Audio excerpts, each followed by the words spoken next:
Hello everyone, welcome back to my channel roots of special education. Guys, आज के session में हम लोग एजुकेशनल साइकोलॉजी का जो आपका पेपर है, चाहे आपका चाइल्ड डेवलपमेंट का पेपर बोलिए या फिर आपका बीएड का लर्निंग टीचिंग एंड असेसमेंट का पेपर होता है, उसमें गाइस आपका एक बहुत ही इंपॉर्टेंट टॉपिक है, that is from learning learning theories. इससे पहले गाइस हम लोग लर्निंग, अटेंशन, ये टॉपिक्स के बारे में डिस्कशन कर चुके हैं। प्लेलिस्ट आप चेक कर सकते हैं साइकोलॉजी से रिलेटेड।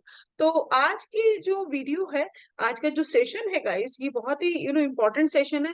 इसमें मैंने सभी इंपॉर्टेंट जो लर्निंग थ्योरीज हैं, चाहे वो सोशल लर्निंग थ्योरीज हैं, चाहे कॉग्निटिव लर्निंग थ्योरीज हैं या फिर आपकी बिहेवियरिस्टिक थ्योरीज हैं, उनको सम अप करने का प्रयास किया है। उनको एक साथ लाने का मेरा उद्देश्य सिर्फ यही है कि आपका जो है एग्जामिनेशन के पॉइंट ऑफ व्यू से भी आपको जो है मटेरियल एक साथ मिले, और दूसरा आप एक कंपैरेटिव वे में जो है वो थ्योरीज को देख सकते हैं। कंपैरेटिव वे में ना केवल थ्योरीज, ना केवल उनके एक्सपेरिमेंट, बल्कि उनके इम्प्लीकेशन क्या है, उनको भी आप जो है देख सकते हैं। तो आज का सेशन बहुत ही इंटरेस्टिंग रहने वाला है, बहुत ही इंपॉर्टेंट है आप सबके लिए। वीडियो के अंत तक जुड़े रहिएगा गाइस। लर्निंग थ्योरी से रिलेटेड जितने भी आपके क्वेरीज हैं, चाहे वो आपके DSSB से रिलेटेड हो, चाहे वो डिप्लोमा के स्टूडेंट हो, चाहे वो बीएड के स्टूडेंट हो, चाहे कोई भी कॉम्पिटेटिव एग्जाम हो, सीटेट, टेस्टेड, सब जगह जो है गाइस वो आपका लर्निंग थ्योरीज जो है वो बहुत इंपॉर्टेंट रहती है, चाहे वो पावलोव की थ्योरी हो, स्किनर की थ्योरी हो, या कोई भी इंपॉर्टेंट थ्योरी हो। तो आइए स्टार्ट करते हैं आज का सेशन। आज का सेशन लर्निंग थ्योरीज पे है, तो बिल्कुल जायज है हम उससे पहले ये जाने कि ये लर्निंग होती क्या है। लर्निंग जिसे साइकोलॉजी की भाषा में अधिगम कहते हैं, अधिगम होता क्या है, दैट इज सबसे पहले हम लोग देखते हैं कि लर्निंग का मतलब means learning is a process, it is not a product. ये क्या है? एक प्रोसेस है, एक एक प्रक्रिया है। लेकिन कैसी प्रक्रिया है? निरंतर चलने वाली प्रक्रिया है, जो कि जन्म से लेकर के जब बच्चा पैदा होता है तब से शुरू होती है और मृत्यु पर्यंत तक जो है वो चलती रहती है। हम टिल डेथ जो है वो कुछ ना कुछ सीखते रहते हैं। हर अपने डायरेक्ट, इनडायरेक्ट, है ना, प्रत्यक्ष, अप्रत्यक्ष, हर तरह के अनुभवों से जो है हम लोग कुछ ना कुछ जो है वो सीखते रहते हैं। लर्निंग का मतलब ये नहीं है कि सिर्फ हम स्कूल में जाकर के ही चीजें सीखते हैं, वो सिर्फ एक फॉर्मल लर्निंग है। बल्कि हम लोग घर में, डे टू डे लाइफ में, अपने दोस्तों से, इवन दुश्मनों से, हर किसी से कुछ ना कुछ जो है हमें लेसन जरूर मिलता है। और वो जो लेसन है वही जो है वो गाइस आपकी क्या कहलाती है? आपके एक्सपीरियंस कहलाते हैं। और एक्सपीरियंस ही जो है वो आपकी लर्निंग होती है। ठीक है, we all are engaged in the learning endeavours in the order to develop our adaptive capability. अब हम सीखते क्यों हैं? क्या जरूरत है हमें सीखने की? क्यों इतनी सारे थ्योरीज जो है वो डेवलप की गई है सीखने की? इसलिए की गई है ताकि लर्निंग से आपकी जो अडैप्टिव कैपेबिलिटीज हैं, आपकी जो अनुकूलन की क्षमताएं हैं, जो हम जिस एनवायरमेंट में रह रहे हैं, उस एनवायरमेंट में हम अपने आप को किस प्रकार से ढाल सकते हैं, उसकी रिक्वायरमेंट को, उसकी आवश्यकताओं को किस प्रकार से पूरा कर सकते हैं, वो आपको लर्निंग के माध्यम से ही जो है वो प्राप्त होगी। किसी ने कहा है कि जिस दिन आपने सीखना बंद कर दिया तो समझिए अब आपका अस्तित्व खत्म हो गया है। क्योंकि सीखना ही है जो आपको जो है वो अस्तित्व में रखता है। सीखना ही है जो आपको एक तरह से जिंदा रखे हुए है। तो लर्निंग जो है वो एक लाइफ लॉन्ग प्रोसेस है, जो कि व्यक्ति को अपने एनवायरनमेंट में, अपने आसपास के एनवायरनमेंट में ढालने में जो है वो बहुत मदद करती है। एडेप्टिव कैपेबिलिटीज में जो है वो मदद को बढ़ाने में जो है वो मदद करती है। तो आइए स्टार्ट करते हैं लर्निंग थ्योरीज क्या। तो बेसिक प्रिंसिपल्स क्या है लर्निंग थ्योरीज के, जिसमें हम लोग सभी इंपॉर्टेंट जो आपके साइकोलॉजिस्ट हैं, चाहे वो इवान पावलोव हैं, चाहे वो ट्रायल एरर लर्निंग के आपके जो है थॉर्नडाइक हैं, पावलोव हैं, वाइगॉस्की हैं, तो सभी इंपॉर्टेंट, बेंडूरा की थ्योरी, सभी इंपॉर्टेंट थ्योरी। और सबसे मोस्ट फेवरेट आपके एग्जामिनर के जो फेवरेट आपके साइकोलॉजिस्ट है, उनको तो हम कैसे भूल सकते हैं, वो है आपके जीन पियाजे, है ना, जिनकी स्टेजेस हैं। तो ये सारी थ्योरीज आपकी इस एक सेशन में आने वाली है। वीडियो के अंत तक जुड़े रहिएगा गाइस। तो एक भी पॉइंट यदि आपने मिस किया है तो आपको ये थ्योरीज का जो कनेक्टिविटी है वो समझने में जो है वो डिफिकल्टी होगी। हाँ, लेकिन अगर आप ये सेशन पूरा सुनते हैं, एक बार, दो बार, जितनी बार आपको जरूरत लगती है, इवन आप नोट्स भी बना सकते हैं। ठीक है, और आपको जो है वो कंसेप्ट भी जो है वो क्लियर होगा, क्योंकि बहुत ही सिंपल भाषा का प्रयोग किया जा रहा है गाइस, ताकि आपको जो चीजें जो है ना बिल्कुल लेमन में, एक सामान्य आदमी की तरह जो चीजें जो है वो समझ में आए। बहुत ज्यादा टेक्निकल चीजें और बहुत ज्यादा भारी भरकम भाषा का मैं यहाँ प्रयोग बिल्कुल भी नहीं करती इन सेशन में। मेरा मकसद है कि कंसेप्ट आपको समझ में आए। कंसेप्ट आपको समझ में आना चाहिए ताकि आप उसका उपयोग कर पाओ। ऐसी चीज सीखने का कोई फायदा नहीं है जिसको हम अपने डेली लाइफ में उपयोग ना कर पाए। ठीक है, तो आइए स्टार्ट करते हैं guys. Basic principles of learning by various psychologist. तो सबसे पहले हम किन से, हाँ एक और सरप्राइज है, मैं इन साइकोलॉजिस्ट से आपको मिलवाने भी वाली हूँ, तो बड़ा इंटरेस्टिंग रहने वाला है सेशन। तो सबसे पहले हम किन से मिलने जा रहे हैं, थॉर्नडाइक जी से मिलने जा रहे हैं। तो थॉर्नडाइक अंकल कैसे दिखते थे, वो इस तरह से कुछ दिखते थे। इनका पूरा नाम है गाइस ई एल थॉर्नडाइक। क्या है, ई एल थॉर्नडाइक। तो पिक्चर जब कनेक्ट हो जाएगी ना तो आपको लगेगा कि हम इनसे मिले हुए हैं। तो ये थे हमारे थॉर्नडाइक अंकल जी। तो ये अंकल जी क्या कहते हैं, चलिए हम इनके बारे में जानने का प्रयास करते हैं। पूरा नाम है guys E L Thorndike.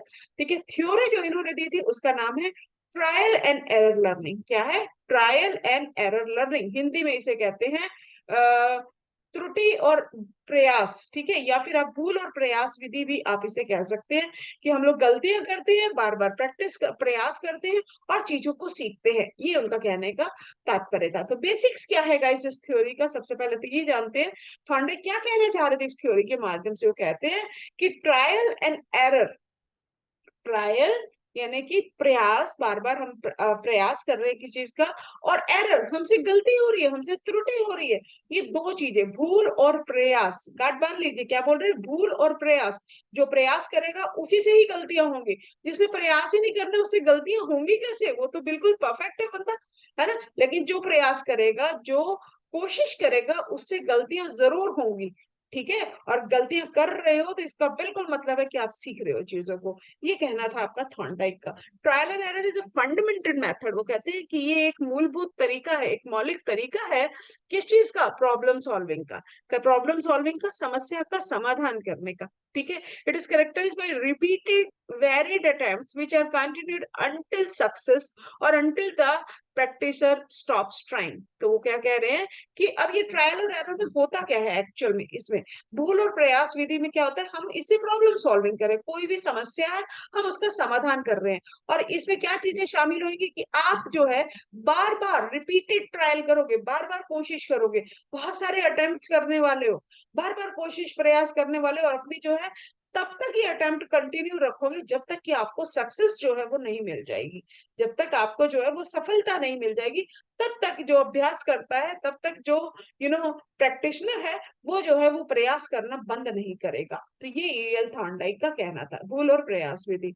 Example उन्होंने दिया है बिल्कुल डेली लाइफ का सिंपल सा example, trial and error is also commonly seen in the player response to video game. Video game खेलते हैं ना, when faced with an obstacles और बॉस जिसे आप लोग कहते हैं, player often form a number of strategies to surpass the obstacle और defeat the boss, with each strategy being carried out before the player either succeed or quit the game। तो ये video game की बात कर रहा है, time के according हमने एग्जांपल लेने का प्रयास किया। आजकल हम लोग बड़े फोन में या टीवी के में वीडियो गेम्स खेलने का, तो जब वो गेम्स जो होते हैं उनमें बहुत सारे ऑब्स्टेकल्स आते हैं जिसे बॉस कहा जाता है। ठीक है, तो आपको क्या करना है, उसको डिफीट करना है, आपको उसको जो है वो ऑब्स्टेकल को उसको हटाना है। तो एक बार में आप नहीं कर पाओगे, तो आप बार बार प्रयास करते हो। तो अब जो प्लेयर है, जो खेलने वाला है, जो गेम खेल रहा है, उसके पास दो ऑप्शन है, या तो वो प्रयास कर करके उसको बॉस को जो ऑब्स्टेकल है या जो वो बाधा आ रही है उसको हटा दे, और या फिर गेम से क्विट कर जाए। तो यही जिंदगी में भी सीखने का मकसद होता है, कि हम जब भी कोई प्रॉब्लम सॉल्व करने का प्रयास करते हैं तो हमारे पास दो चीजें होती है, कि बार बार प्रयास करते रहिए, आपसे गलतियां होती रहेंगी, प्रयास करते रहिए, तो फिर क्या होगा, सडनली आपको इन प्रयासों के बाद जो है सक्सेस मिल जाएगी। और जो ये रिपीटेड कैरेक्टरिस्टिक से नहीं गुजरता है, ये रिपीटेड प्रैक्टिस से नहीं गुजरता है, वो या तो गेम को क्विट कर देता है, यानी कि वो हार मान लेता है कि जी मैं नहीं कर सकता हूँ, दैट्स ऑल। ओके, तो ईएल थॉर्नडाइक ने भूल और प्रयास विधि दी थी। अब उन्होंने ना एक एक्सपेरिमेंट भी की था, तो चलिए आइए उनका एक्सपेरिमेंट भी देख लेते हैं। उनका जो एक्सपेरिमेंट था गाइस ट्रायल और एरर का, वो एक बिल्ली के ऊपर था, भूखी बिल्ली के ऊपर एक्सपेरिमेंट था, जो कि पिक्चर आपके सामने है। उन्होंने क्या किया कि वो जो बिल्ली थी वो भूखी थी, और उस बिल्ली को जो है उन्होंने पिंजरे में बंद कर दिया। ठीक है, पिंजरे में बंद कर दिया। अब भूखी बिल्ली है तो उसके रीइंफोर्स उसके लिए क्या काम करेगा, बाहर उसके लिए भोजन था प्लेट में, उसका मनपसंद खाना जो है प्लेट में था, लेकिन वो बाहर से जो पिंजरा था उसकी कुंडी जो है वो बंद थी। ठीक है, लीवर था, कुंडी बंद थी, वो खुल सकता था लेकिन उसको खोलना नहीं आता था उसको।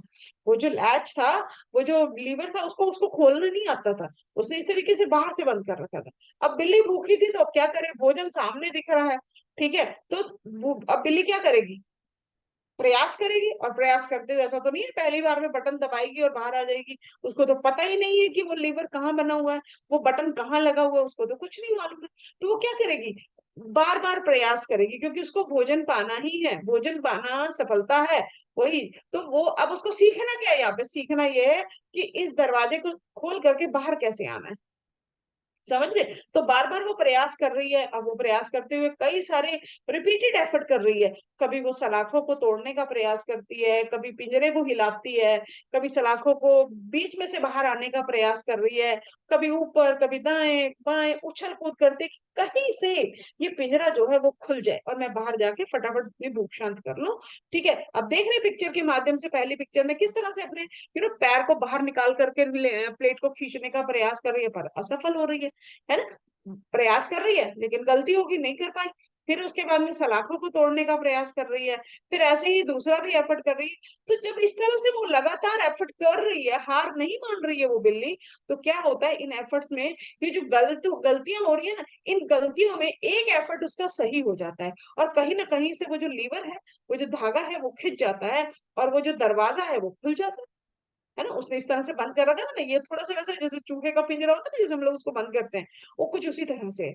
तो इस तरह के एफर्ट में सडनली जो है, ये जो आपकी लकड़ी सी लगी हुई है, जैसा भी है खैर, जो भी उन्होंने सिस्टम बना रखा था, और वो खुल जाता है, और खुलता है, वो बिल्ली बाहर आ जाती है और वो कर लेती है। अब ट्रायल जो थॉर्नडाइक जी थे, उनको यहाँ पे भी शांति नहीं है। उन्होंने क्या करा, फिर से कि उसको अंदर डाला। अब एक बार में तो आप नहीं सीखोगे ना, रिपीटेड जरूरी है। एक्विजिशन तो हो गई, मेंटेनेंस भी तो करना जरूरी है ना।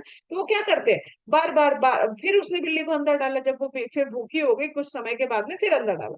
अभी वो क्या देख रहे हैं, बिल्ली फिर से की प्रयास कर रही है, फिर गलतियां कर रही है, फिर प्रयास करी, गलती करी, फिर दरवाजा खुल जाता है सडन, बाय चांस सक्सेस से। ठीक है, तो इस तरह से क्या होता है, 3-4 बार जब उस बिल्ली को बार बार अंदर डाला गया, तो थॉर्नडाइक ने ये चीज नोट करी कि जो वो कर रही है उसके प्रयास, धीरे धीरे वो प्रयास कम होते चले जा रहे हैं। कौन से प्रयास, गलत वाले प्रयास कम हो रहे हैं। और अब वो क्या कर रही है, सक्सेस जल्दी हासिल कर पा रही है, फटाफट से दरवाजा खोल पा रही है। एक या दो गलत प्रयास होते हैं, तुरंत सही खुल जाता है। और लास्ट तक तो क्या होता है कि अब बिल्ली कोई भी गलत मूवमेंट कर ही नहीं रही है, सीधा जब भी उसको डाला जाता है वो तुरंत बटन दबाती है और बाहर आ जाती है, खाना खाती है। और समझ रहे बात को, तो क्या हुआ एक्चुअल में, उसने इस भूल और प्रयास विधि से जो है, वो उस बटन को दबा करके बाहर आके भोजन प्राप्त करना सीख लिया। Now he has she has learn, ठीक है, उसने सीख चुकी है वो। तो ये है आपकी ट्रायल और एरर लर्निंग। आई होप कि एक्सपेरिमेंट आपको समझ में आ गया। तो थॉर्नडाइक का एक्सपेरिमेंट किस पे था, भूखी बिल्ली के ऊपर था। ठीक है, तो आगे मूव करते हैं गाइस कि एजुकेशनल इम्प्लीकेशंस क्या है ट्रायल और एरर लर्निंग की। ठीक है, तो थॉर्नडाइक ने बेसिकली 3 लर्निंग के लॉ दिए हैं। क्या दिए, 3 लर्निंग के लॉ दिए हैं। पहला लॉ है लॉ ऑफ रेडीनेस, ठीक है, तैयारी का नियम। दूसरा लॉ है लॉ ऑफ इफेक्ट, और तीसरा है लॉ ऑफ एक्सरसाइज। गाइस यहाँ पर मैंने सभी थ्योरीज को एक साथ कंपैरेटिव वे में लाने का प्रयास किया है, लेकिन इन थ्योरीज के ऊपर अपकमिंग सेशंस के ऊपर डिटेल में भी आपको सेशंस मिलने वाले हैं। ठीक है, एक एक थ्योरी के ऊपर एक एक सेशन जो है वो, जो फुल कोर्स जो है एप्लीकेशन पे चल रहा है, वहां पर हम लोग एक एक थ्योरी को अलग से डिटेल में डिस्कशन कर रहे हैं।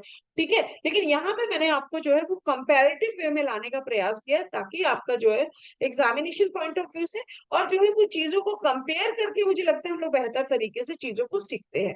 तो थॉर्नडाइक ने, बहुत इंपॉर्टेंट है आपका, चाहे वो वाइवा हो या फिर आपका 1 नंबर वाले 2 नंबर वाले क्वेश्चन हो डिप्लोमा के एग्जाम के जो आते हैं, और सीटेट एस्टेट में तो ये बहुत ज्यादा पूछेंगे, थॉर्नडाइक का लॉ ऑफ लर्निंग कौन कौन से है। ठीक है, ट्रायल और एरर लर्निंग के। तो लॉ ऑफ रेडीनेस अलग अलग भी पूछ लेता है, लॉ ऑफ रेडीनेस क्या है, लॉ ऑफ इफेक्ट क्या होता है, और लॉ ऑफ एक्सरसाइज क्या होता है। तो लॉ ऑफ रेडीनेस क्या है, तैयारी का नियम। वो कहते हैं कि कोई भी चीज सीखने के लिए जो सीखने वाला व्यक्ति है या जो लर्नर है, उसका तैयार होना बहुत जरूरी है। उसका तैयार होना मानसिक रूप से और शारीरिक रूप से। जब आप तैयार नहीं है, सपोज आपको दौड़ना है या किसी चीज को उठा पकड़ना है आपको, आधा किलोमीटर या फिर 8-10 मीटर के लिए आपको उसको दौड़ना है, तब भी आप क्या करते हैं, अपनी बॉडी को तैयार करते हो, चाहे वो बाजू ऊपर करोगे, चाहे वो अपने पैंट को ऊपर थोड़ा सा खींचने के प्रयास करें, किसी भी वे में बॉडी को अलर्टनेस जो करते हो, दैट इज रेडीनेस। हमें सुबह उठना है, हमारा पेपर रहता है, तो आप क्या करोगे, मेंटली प्रिपेयर होकर के सोगे कि I have to wake up, ठीक है, मेरा कल एग्जाम है तो मुझे उठना ही होगा, दैट इज रेडीनेस। जब तक आप शारीरिक और मानसिक रूप से तैयार नहीं है, तब तक जो है आप सीख नहीं पाते। ये थॉर्नडाइक ने पहला नियम दिया, ये प्राइमरी लॉज है गाइस, ठीक है। जो फुल सेशन है वहां पर आपको इसके सेकेंडरी लॉज भी बताए जाएंगे, लेकिन फिलहाल मुझे लगता है कि इतना इसके इस सेशन के लिए इतना काफी है। लॉ ऑफ इफेक्ट, प्रभाव का नियम। वो कहते हैं प्रभाव का भी नियम होता है सीखने में। अब ये प्रभाव का नियम क्या होता है कि यदि जो है हम जब सीख रहे हैं, तो यदि उसका नेगेटिव इफेक्ट पड़ेगा, तो हम इन फ्यूचर जो है उस चीज को रिपीट करेंगे, और यदि उसका पॉजिटिव इफेक्ट पड़े, रिपीट नहीं करेंगे, सॉरी, अगर नेगेटिव इफेक्ट पड़ेगा, किसी चीज से आपको डांट पड़ रही है, पनिशमेंट मिल रही है, तो गलतियां हो रही है, तो हम उसको भविष्य में रिपीट नहीं करने वाले, ठीक है। और वही चीज यदि आपको रिइंफोर्स कर रही है, आपको रिवार्ड मिल रहा है, आपको पुरस्कृत किया जा रहा है, बहुत अच्छा फील हो रहा है आपको, तो आप क्या करोगे, अच्छा प्रभाव है ना, तो इसलिए आप उसको भविष्य में रिपीट करने वाले हो, ठीक है। That is law of effect, प्रभाव का नियम। पहला क्या था, तैयारी का नियम। फिर वो बोलता है लॉ ऑफ एक्सरसाइज। ये लॉ ऑफ एक्सरसाइज क्या होती है, अभ्यास का नियम। वो कहते हैं कि कोई भी चीज सीखने के लिए आप एक बार में नहीं सीख जाते हैं, आपकी लर्निंग की स्टेजेस आपको याद होंगी, एक्विजिशन, मेंटेनेंस और जनरलाइजेशन। एक्विजिशन क्या कहता है, एक्विजिशन कहता है कि हम पहली बार जब उस चीज को सीखते हैं, लेकिन आप उसमें दक्ष कैसे हो पाएंगे, आप उसको डेली लाइफ में किस तरह से यूज कर पाएंगे, जब आप उसको बार बार अभ्यास करेंगे। मेंटेनेंस जो स्टेज आती है वो आपकी इस लॉ से कनेक्टेड है, लॉ ऑफ एक्सरसाइज, अभ्यास का नियम। बार बार प्रैक्टिस करके आप चीजों को जो है वो उसमें बिल्कुल परफेक्ट हो जाते हैं, ठीक है। तो ये आपके 3 लॉज हैं थॉर्नडाइक के। फिर आपके जो है वो और क्या इम्प्लीकेशंस है एजुकेशन के। पहला वो कहते हैं कि रेडीनेस, पहले तो एक लॉ दिया उन्होंने, है ना, हम क्यों सीख, हम तो शिक्षक बनने जा रहे हैं, वेदर जनरल एजुकेटर हो, जनरल एजुकेशन में भी ये वाला आपकी थ्योरीज है, लर्निंग थ्योरी सारी की सारी, है ना। आप चाहे कोई भी एग्जाम टीचर वाला देते हैं, तो वहां भी सारी ये थ्योरीज जरूर आ रही है। तो क्यों आ रही है वो, ये आपके क्वेश्चंस तब तक गाइस कंप्लीट नहीं होने वाले हैं, जब तक आप इनकी एजुकेशनल इम्प्लीकेशंस क्वेश्चन में शामिल नहीं करोगे। तो सभी थ्योरीज के बाद में आपको एजुकेशनल इम्प्लीकेशन मिलने वाली है, ठीक है। तो इस थ्योरी की एजुकेशनल इम्प्लीकेशन क्या है, वो कहता है भूल और प्रयास से सीखता है प्राणी। तो कैसे सीख रहा है, केवल देखो, आप देख रहे हैं मनुष्य नहीं, हम ही नहीं सीख रहे हैं, जानवर भी वैसे ही सीख रहे हैं, ठीक है। तो लॉ, तो ये 3 तो लॉ दिए उसने सीखने के। फिर उन्होंने ये बोला कि readiness is preparation for action which is very essential for learning. वो कह रहे तत्परता, तैयारी बड़ी जरूरी है सीखने के लिए, ठीक है। फिर प्रभाव के नियम की बात करी कि प्रभाव का जैसे बताया पुरस्कार और सजा, जिस चीज के लिए पुरस्कार मिल रहा है, रिवार्ड मिल रहा है, वो हम रिपीट करने जा रहे हैं, और जिसके लिए पनिशमेंट मिल रहा है वो हम रिपीट नहीं करने जा रहे हैं, ठीक है। रिपीटिशन, एक्सरसाइज की बात कर रहा है कि repetition in learning strengthen the connection in achieving the goal which could be achieved by rewarding the correct responses। मतलब कि जब सीखने में आप बार बार दोहराते हैं, चीजों को रिपीट कर रहे हैं, तो वो आपकी लर्निंग को स्ट्रेंथन कर रही है, मजबूत कर रही है और स्ट्रांग बना रही है, ठीक है, और आपको करेक्ट रिस्पॉन्स की तरफ लेकर के जा रही है, जब आप उसको बार बार रिपीट कर रहे हैं। फिर वो क्या कह रहे हैं लास्ट में कि the child should be encourage to do his work independently by the strengthening effect of reward rather than the weakening effect of punishment। वो कहते हैं बच्चों को हमें एनकरेज करना चाहिए, प्रोत्साहित करना चाहिए कि आप जब इस तरह से इंडिपेंडेंटली करेंगे तो किस तरह से रिवार्ड आपको मिलेगा, ठीक है, और पनिशमेंट नहीं मिलेगी। तो हमें पनिशमेंट के जो प्रभाव है उसको कमजोर करना है, और जो है हमारा रिवार्ड का जो प्रभाव है उसको और ज्यादा मजबूत करना है। रिवार्ड के साथ बच्चे की रिलेटिवली या फिर कनेक्टिविटी को जो है वो जोड़ना है, ठीक है। तो ये था एजुकेशनल इम्प्लीकेशन इस थ्योरी की।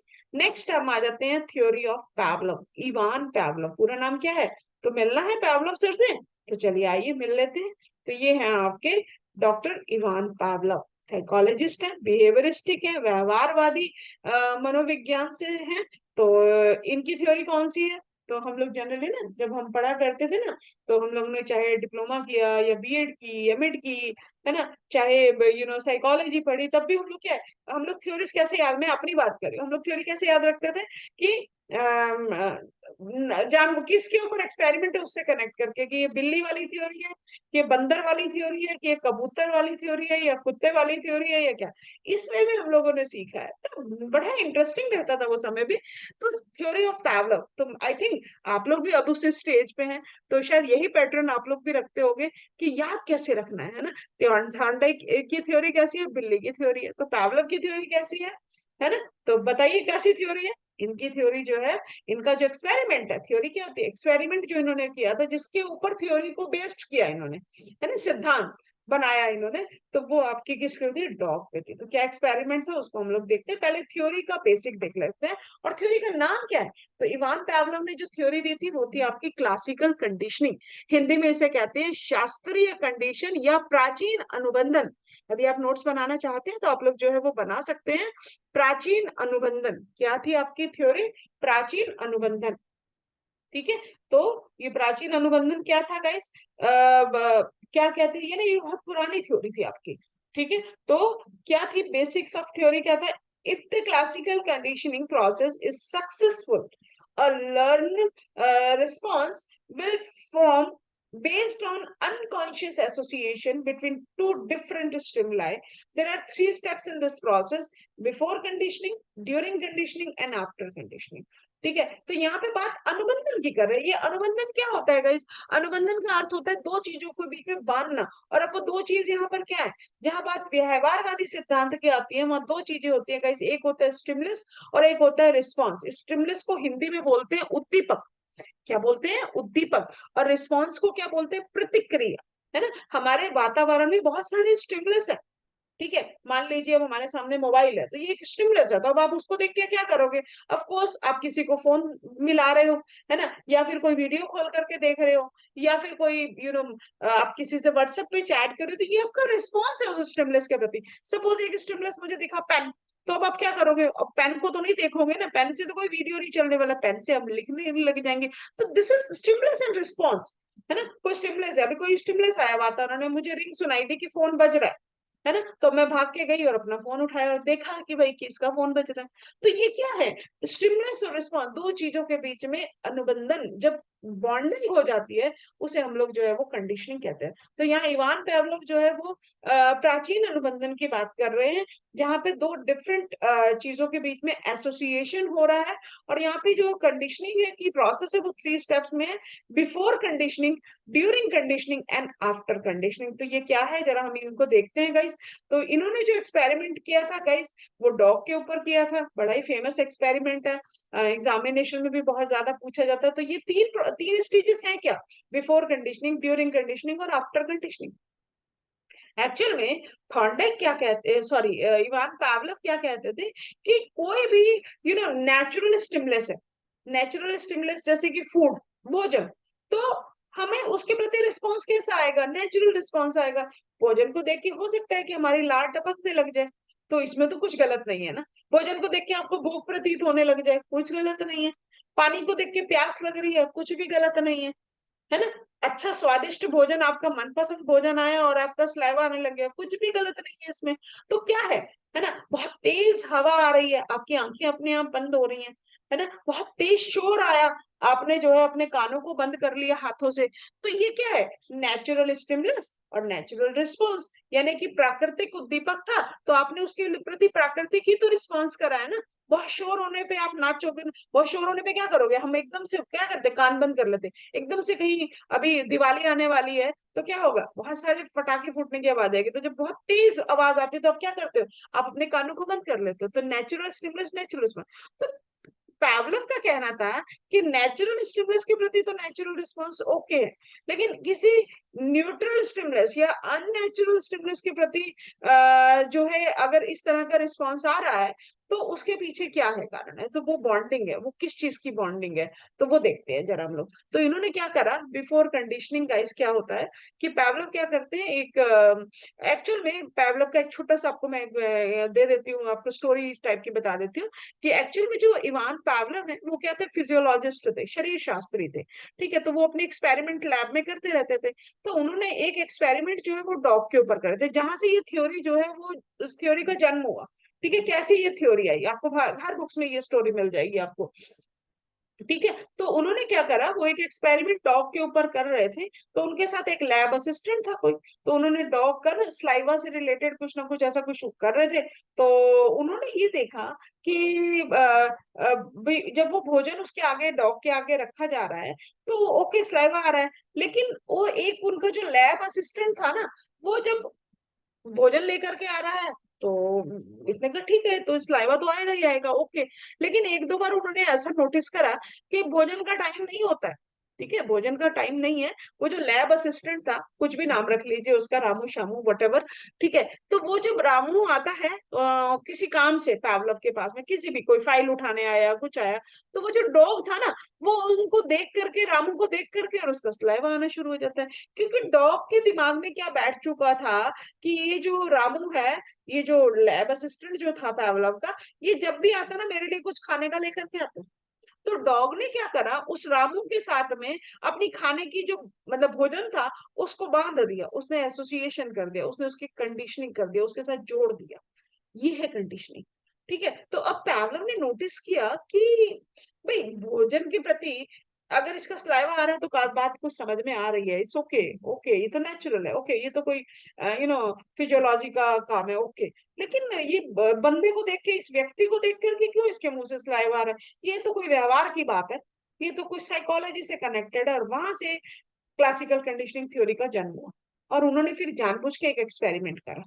उन्होंने क्या करा, इसको, इसके ऊपर एक्सपेरिमेंट करा, डॉग को पूरा जैसे भी इसको ऑपरेट ऑपरेट कर करके, और बर्फ निकली बना करके, और सारा कुछ रख दिया। और फिर क्या होता है कि वो जो व्यक्ति होता है वो भोजन लेकर के आता है, तो देखते हैं भाई सलाइवा आ रहा है। तो पहला वाला जो सिचुएशन थी ना, बिफोर कंडीशनिंग, अब इस चीज को समझिए, अब आपको कहानी समझ में आ गई। अब इसको समझिए, तीनों स्टेजेस को, बिफोर कंडीशनिंग। तो भोजन है, भोजन क्या है, अनकंडीशन स्टिमुलस, इसमें तो कोई चीज बांधने की जरूरत नहीं, नेचुरल चीज है ये तो। ठीक है, और डॉग क्या है, नेचुरली रिस्पॉन्स दे रहा है कि ठीक है भोजन है, तो सलाइवा आ गया। ये तो थी बिफोर कंडीशनिंग। फिर उसने क्या करा, एक सीटी बजाई, और फिर क्या करा, डॉग क्यों जवाब देगा, सीटी पे उसको कोई थोड़ी खाने की कोई चीज मिल रही है, तो उसको क्या, उसको पसंद ही नहीं आई आपकी सीटी, उसने मुंह दूसरी तरफ कर लिया। ये तो थी बात बिफोर कंडीशनिंग की। हो गई बात, समझ में आ गई। ठीक है, तो नेचुरल स्टिमुलस, नेचुरल रिस्पॉन्स, भाषा आप कुछ भी बोलिए, इसको अनकंडीशन बोलिए या नेचुरल बोलिए, दोनों एक ही चीज है। ये है न्यूट्रल। न्यूट्रल का मतलब क्या होता है, शून्य, जिसका इससे कोई लेना देना ही नहीं है।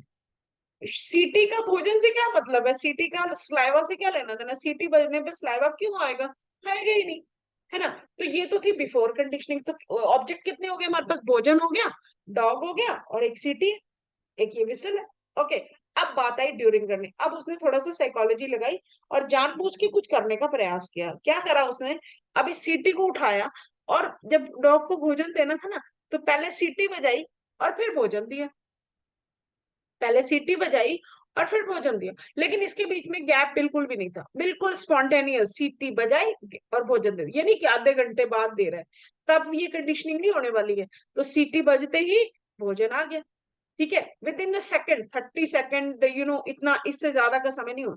सीटी बजी, तुरंत भोजन दे दिया। तो डॉग क्या करा, सलाइवा दे दिया।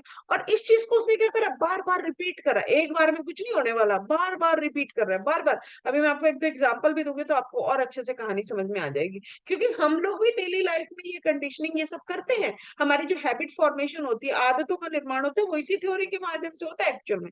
ठीक है, तो क्या हुआ, उसने सीटी बजाई और भोजन दिया।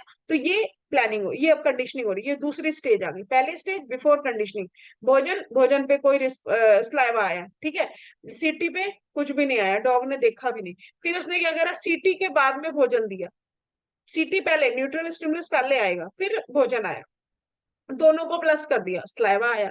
स्लाइवा क्यों आया, क्योंकि अभी तो नेचुरल स्टिमुलस है ना, भोजन है ना उपस्थित, बार बार बार बार, तो ये जो प्लस का निशान है ना, यही कंडीशनिंग है, यही जोड़ है, यही अनुबंधन है, यही प्राचीन अनुबंधन जिसे बोलते हैं, दोनों को जोड़ दिया। अब क्या हुआ आफ्टर कंडीशनिंग?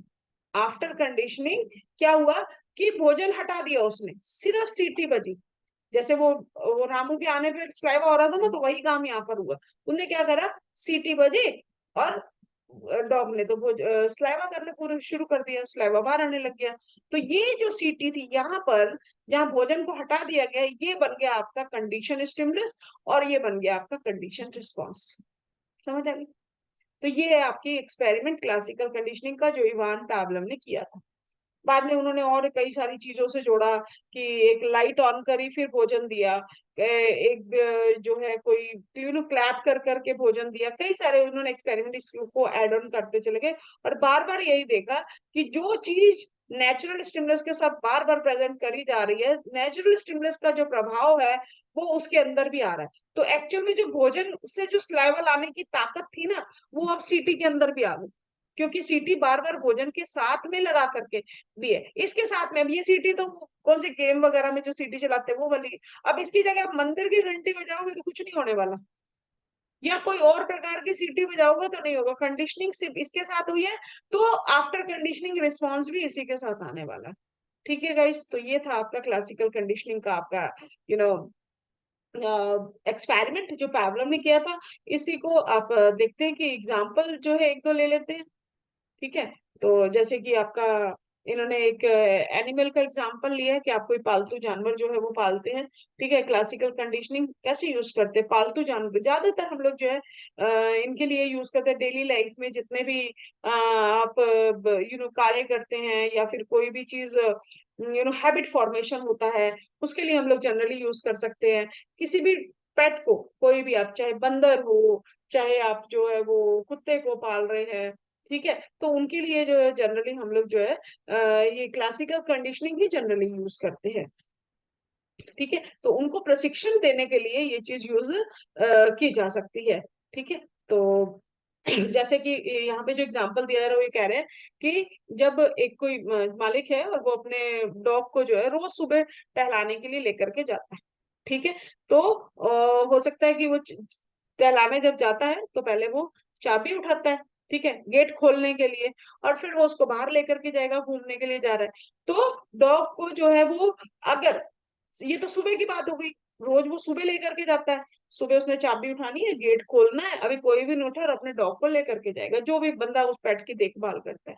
लेकिन होता क्या है कि वो जो व्यक्ति है वो दिन में किसी भी समय चाबी उठा करके अगर जाने के, या बाइक की भी चाबी उठाता है, या कभी और चाबी उठा के, या रात में ही चाबी लेकर उठा के जा रहा है गेट की तरफ, तो डॉग को क्या समझ में आता कि ये अब मुझे घुमाने के लिए लेकर के जाएगा। तो ये क्या हो गया, उसने चाबी के साथ में कंडीशनिंग कर ली कि जैसे ही ये व्यक्ति चाबी उठाएगा गेट की तरफ जाएगा, इसका मतलब मेरा घूमने का टाइम हो गया है। क्लियर? तो ये था नेक्स्ट एग्जांपल, ऐसे बहुत सारे एग्जांपल्स हैं गाइस। ठीक है, तो अब एजुकेशनल इम्प्लीकेशंस क्या है पावलोव की कंडीशनिंग की? तो जैसा मैंने आपको बताया, हैबिट फॉर्मेशन में बहुत ज्यादा यूज होती है, बच्चों को मोटिवेट करने में बहुत ज्यादा यूज होती है, उनको रिवार्ड, जब हम लोग बच्चे रिवार्ड रिसीव करते हैं वहाँ कि किस कारण से ये चीज मिल रही है, ताकि वो लोग मोटिवेट हो। ठीक है, और teacher can use the classical conditioning method to eliminate superstitious, मतलब जो अंधविश्वास जो है उनको भी हम लोग जो है, उनको बनाने में भी, अंधविश्वासों को अंधविश्वास को पैदा होने में और अंधविश्वास को रिमूव करने में, दोनों में जो है वो क्लासिकल कंडीशनिंग का रोल होता है। ठीक है, और उसके बाद में जो है आप बहुत बार देखते हैं कि कहते हैं ना कि किसी ने देखा कि एक कोई लेडी थी, बहुत ऐसा एक कहानी है, और कोई लेडी थी और थोड़ी फनी सी है, लेकिन वो क्लासिकल कंडीशनिंग के साथ कनेक्ट होती है कि उसने जो है ना एक उसको बस वैसे ही शरारती सा उसका नेचर था, तो उसने देखा गधे का जो है ना, उसने एक बाल या पूंछ का बाल जो है वो खींचने का प्रयास किया, उसको उसको मजा आ रहा था, उसने वैसे ही करने का प्रयास किया। लेकिन मंदिर के आसपास और भी औरतें खड़ी थी, तो उनको क्या लगा कि ऐसा करना कोई रिचुअल होगा और इससे कोई मन्नत वन्नत पूरी होती है, और ऐसा करना है। तो सारी की सारी औरतें जो है वो गधे के एक एक बाल को खींचने का प्रयास, और वो गधा तड़प तड़प के कहीं गया। तो ये क्या था, ये सुपरस्टिशियस ही तो है, कंडीशनिंग कर ली उन्होंने कि मंदिर के आगे खड़ी है और ये एक अजीब सी बात कर रही है, तो इसे कुछ तो होना हो। तो सभी बिना सोचे समझे सबने वो चीज बना ली। ठीक है, तो ये क्या है, सुपरस्टिशियस, अंधविश्वास क्या, तो हम इसको बना भी सकते हैं और इसको जो है वो अनफोल्ड भी कर सकते हैं। तो जितने भी कई स्कूल सब्जेक्ट्स हैं उनको टीच करने में, कोई हैबिट्स फॉर्मेशन करने में जो है वो आपका रिपीटिशन वाले जो कार्य होते हैं, जैसे स्पेलिंग्स लर्न करने, सब में जो है वो क्लासिकल कंडीशनिंग की महत्वपूर्ण भूमिका होती है। तो नेक्स्ट गाइस करते हैं हम लोग थ्योरी ऑफ एल्बर्ट बेंडूरा। ये आपकी सोशल लर्निंग आ गई, तो ये है बेंडूरा साहब। ठीक है, सोशल लर्निंग की थ्योरी जिन्होंने दी थी, बहुत ही फेमस इनका है। और ये आपका C TET, H TET, DSSB में बड़ा ही फेमस क्वेश्चन आता है कि बेंडूरा ने जो है वो एक्सपेरिमेंट किसके ऊपर दिया था। तो इनका जो एक्सपेरिमेंट बोबोडॉल के ऊपर था। ये बोबोडॉल क्या होती है वो देखते हैं जरा। इसी बोबोडॉल किससे कनेक्टेड है, आपकी बेंडूरा की सोशल लर्निंग थ्योरी से। इसे ऑब्जर्वेशन लर्निंग भी कहते हैं। क्या कहते हैं, ऑब्जर्वेशनल लर्निंग भी कहते हैं। Bandura social learning theory provides a helpful framework for understanding how individual learn via observation and modeling। तो ये जो सोशल लर्निंग थ्योरी है, जिसे ऑब्जर्वेशनल लर्निंग भी कहते हैं, मॉडलिंग के थ्रू सीखना भी कहते हैं, तो ये थ्योरी का बेस क्या है, वो कहते हैं कि सोशल लर्निंग थ्योरी प्रोवाइड क्या करती है, एक ये बताने का प्रयास करती है कि एक व्यक्ति जो है वो देख करके, है ना, या मॉडल को अवलोकन करके, मॉडलिंग के थ्रू जो है वो किस तरह से सीखता है। तो ऑब्जर्वेशन का यहाँ पे सीखने में बहुत इंपॉर्टेंट रोल है, ये एल्बर्ट बेंडूरा ने बताने का प्रयास किया है।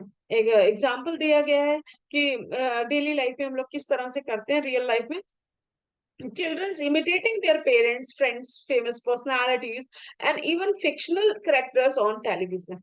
ये फिक्शनल काल्पनिक पात्र कौन से होते हैं, मुझसे बेहतर आप लोग जानते हैं। आजकल क्या आ गया, पहले था कभी हम लोग के टाइम पे एक मोगली आया करता था सीरियल, अगर आप लोगों को याद हो तो, कार्टून था वो संडे के संडे आता था। तो ये क्या है, फिक्शनस फिक्शनल करेक्टर्स हैं, जो कि है ना, हम उनसे अपने आप को काल्पनिक पात्र है, कि मोगली एक काल्पनिक पात्र है, भीम, है ना, और आपके ये जब भी आजकल जितने रुद्रा, ये कितने सारे कैरेक्टर्स आए। तो ये बच्चे क्या करते हैं, अपने आप को इससे फिक्स कर लेते हैं, कनेक्शन बना लेते हैं। ठीक है, और उन्हीं की तरह नकल करने का प्रयास करते हैं। ठीक है, तो अब बच्चे इमिटेट करते हैं, अपने पेरेंट्स को इमिटेट करते हैं, अपने फ्रेंड्स को इमिटेट करते हैं, फेमस पर्सनालिटी को, कि मुझे इस हीरोइन की तरह बनना है, मुझे इस हीरो की तरह बनना है। ठीक है, मुझे इस नेता की तरह बनना है, ये मेरे आइडियल है ना। तो ये सारे हम डेली लाइफ में ऐसा करते हैं। बच्चे, बहुत सारी लड़कियां जो है अपनी मम्मा को या अपनी बड़ी दीदी को फॉलो करते हैं, उन्हीं के जैसे कपड़े पहनना, उन्हीं के जैसे चोटी बनाना। तो ये सब बच्चा कैसे सीख रहा है, छोटे बच्चे। अच्छा, एक सबसे बेस्ट एग्जाम्पल मैं आपको बताती हूँ। बहुत छोटा बच्चा है, 5 साल 6 साल का, आपने देखा कभी वो, जब उसके फादर जो है वो शेव करते हैं, दाढ़ी बना रहे हैं घर पर, तो उनके जाने के बाद वो उस शेव के ब्लेड को उठा करके और बनाने शुरू हो जाता है कि मेरी भी ऐसी शेव है और मैं भी बनाने का प्रयास करूँ। This is only observation learning. ये किसने सिखाया उसको, किसी ने भी, उसने देखा और वो करने लग गया। ठीक है, मम्मियों की तरह बेटियों को देखा ना, चुन्नी करती हैं, साड़ियां बांध के खड़ी होती है, सब सोशल लर्निंग है, नथिंग एल्स। ओके, अभी तो आई थिंक भूलेंगे नहीं। ठीक है, तो ये रहा आपका बोबोडॉल का एक्सपेरिमेंट, जो कि एल्बर्ट पेंटूरा ने किया था। तो क्या था वो बोबोडॉल का, ये बोबोडॉल है, ये आजकल बड़ी मॉल वगैरह में आपको बड़ी दिख जाएगी, है ना। ये जो हाथ पैर कुछ नहीं है, लेकिन ये लुढ़कती सी रहती है, ऐसा ऐसा, तो ये इसको इसको बोबोडॉल का नाम दिया गया। तो बोबोडॉल एक्सपेरिमेंट, है ना, ground breaking study on aggression led by psychologist Albert Bandura. ये एग्रेशन के ऊपर, गुस्से के ऊपर एक उन्होंने अपना एक ऐसा एक्सपेरिमेंट किया था। तो जिसमें क्या है कि एक बच्चा जो है वो देख रहा है, आप इस पिक्चर को ध्यान से देखिए। ठीक है, तो बच्चा जो है वो देख रहा है, क्या कर रहा है, उसके पापा को बहुत गुस्सा आ रहा है, और वो अपना गुस्सा जो है वो बच्चे के ऊपर निकाल, सॉरी, बोबोडॉल के ऊपर निकाल रहे हैं, उसको खूब मार रहे हैं, खूब आप देखते हैं गुस्से में, कई बार हम लोगों ने सीरियल से, मूवीज वगैरह में भी देखा हुआ है, वो जो बॉक्सिंग करने के लिए वो जो पैड टंगा होता है ऐसा, उसके ऊपर बहुत सारे लोग, जब गुस्सा आ रहा था उसी के ऊपर मुक्के मारी जा रहे हैं, मारी जा रहे हैं, लाइक दैट। तो ये क्या कर रहे हैं, वो बोबोडॉल को ऊपर जो है वो, उसके फादर जो है वो गुस्सा निकाल रहे हैं अपना। थोड़ी देर के बाद उसके फादर जब शांत हो जाते देखते हैं, और बाद में वो बच्चे ने जो है ना वो ऑब्जर्व करके सीख लिया कि जब भी गुस्सा आना है, ये बोबोडॉल को पीट दो, खूब तरीके से पीट दो, बढ़िया तरीके से। तो जब उसको गुस्सा आता है, तो वो क्या करता है, वही सेम चीज जो है वो बच्चा भी रिपीट कर रहा है। ठीक है। तो ये था आपका ऑब्जर्वेशन लर्निंग, किस तरह से हम अडल्ट को देख करके और ये जो है वो ऑब्जर्व करते हैं और सेम चीज बच्चा जो है वो नकल करता है। यही चीजें हैं, कहा जाता है कि छोटे बच्चों के सामने सोच समझ के बोलिए, सोच समझ के कार्य को कीजिए, क्योंकि वो आपको देख रहे हैं और वो देख करके हर पल आपसे कुछ ना कुछ सीख रहे हैं। यही जस्ट है सोशल लर्निंग का। आगे मूव करते हैं guys, example of social learning. तो ये आपका प्रोसेस है सोशल लर्निंग का। क्या प्रोसेस है? तो एग्जाम्पल क्या था सोशल लर्निंग का? ये प्रोसेस ऑफ सोशल लर्निंग आप इसे बोल सकते हैं। एल्बर्ट बंडूरा ने जो दी थी कि सबसे पहले क्या होता है, अटेंशन होती है। ठीक है, हमें जब किसी कार्य को सीखना है तो आपको सबसे पहले जो है वो अवधान, अपना ध्यान उसमें जो है वो देना पड़ेगा उस बिहेवियर में। अब ध्यान से जितना उस बिहेवियर को देखेंगे उतने ही अच्छे से जो है वो चीज को सीख पाएंगे। फिर क्या करते हैं, फिर रिटेंशन होती है। रिटेंशन का मतलब है कि उस बिहेवियर को याद रखना। आपने पहले देखा उस चीज को अच्छे से, फिर आपने अपने दिमाग में जो है स्टोर करके रख लिया, रिमेम्बर, रिटेंशन, धारण कर लिया आपने। रिटेंशन का मतलब क्या होता है, धारण करना। फिर होता है रिप्रोडक्शन। ये रिप्रोडक्शन क्या होता है कि जब जरूरत है आप उस बिहेवियर को डेमोन्स्ट्रेट करोगे, आप उस बिहेवियर को करोगे। ठीक है, अब मैंने डांस सीख लिया तो ऐसा थोड़ी कि मैं सारा दिन ही डांस करती रहूंगी। मैंने याद रख लिया कि इस स्टेप को इस तरह से करना, जब कोई ओकेजन होगा, जब मैं बहुत खुश होंगी, जब कोई फंक्शन होगा, तो मैं उसको रिप्रोड्यूस करूंगी, उस डांस को करूंगी। समझ रहे हैं ना बात को? और मोटिवेशन, यदि मेरे डांस को किसी ने बहुत पसंद किया, है ना, तारीफ मिली, चार पांच ताड़ियां बज गई, तो मैं अगली बार ट्राई करूंगी। और सब लोग हंस रहे हैं या किसी ने कुछ नहीं, ताली भी नहीं बजाई है, मजाक बनाया मेरा, तो मैं क्या करूंगी, अगली बार कभी प्रयास नहीं करूंगी डांस करने का। तो this is what, this is motivation, whether reward और वेदर पनिशमेंट। तो ये थे गाइस सोशल लर्निंग थ्योरी के स्टेजेस। अटेंशन, सबसे पहले आप ध्यान देंगे, है ना। आपको किसी मॉडल को भी अगर कॉपी करना है, आपको उस मॉडल के जैसा बनना है, तो ऑब्वियसली उसकी हर हरकत को आप ध्यान दोगे। फिर याद रखोगे कि वो कैसे पहनता है, कैसे बोलता है ना। फिर वो ऐसा ही आप अपना बिहेवियर करोगे, और फिर यदि उसको कोई पसंद कर रहा है तो रिपीट करोगे, और यदि पनिशमेंट मिल रहा है तो कभी भी नहीं करने वाले हो। तो what is this, this is social learning. और तो ये उसके स्टेप्स हैं, अटेंशन, रिटेंशन, रिप्रोडक्शन और मोटिवेशन। ARRM।